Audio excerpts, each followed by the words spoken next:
Pertemuan ketiga, kesimpulan andaku, musuh kita sudah jelas.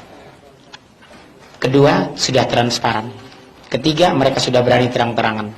Ketika Islam jadi korban, disembunyikan. Ketika Islam jadi pelaku, diangkat media setiap hari. Lihat kasus Binjai Selatan. 23 orang dipaksa murtad, 5 orang dibunuh, dan dibalsem kalau tidak mau menghafal Al-Quran. Sudah sampaikan? Sudah langsung telepon ke sana, aktivis Islam kita. Saya tanya, benar Pak, nama pendetanya Sempurna Tarigan, usia 42 tahun. Nyaris tidak diangkat di media. Bandingkan ketika Dewan Dakwah Indonesia menyetop acara kebaktian di salah satu gedung di ITB. Ridwan Kamil teriak, Presiden rapat mendadak. Ketika Islam pelaku, negara kepanasan. Islam korban, maaf, negara diam. Kenapa? Sekuler sudah masuk ke sistem berpikir semua sel di Indonesia. Garis bawahi, kata kunci hari ini. Sekulerisasi sudah masuk ke sistem berpikir semua sel di Indonesia. Kita bahas mereka nanti ke depan. Apa itu? Ada 4 penghancuran yang mereka lakukan. Strategi mereka berhasil sudah Yahudi membentuk. Apa itu? Ada 4.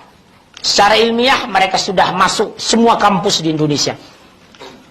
1, JIL, jaringan iblis lokal. Kedua, JIM, jaringan intelektual muda Muhammadiyah. Ketiga, INUL, Ikatan Nahdlatul Ulama Liberal. Yang ketiga, JIN, jaringan Islam liberal, jaringan Islam Nusantara. Siapa di belakang? Yahudi. Jaringan Islam liberal, jaringan intelektual muda Muhammadiyah, Ikatan Nahdlatul Ulama Liberal, jaringan Islam Nusantara.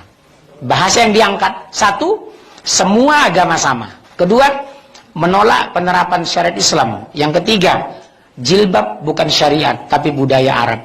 Yang keempat, pernyataan mantan rektor UIN Alauddin Makassar, berhubung karena Rasulullah sudah wafat, Al-Quran harus kita revisi.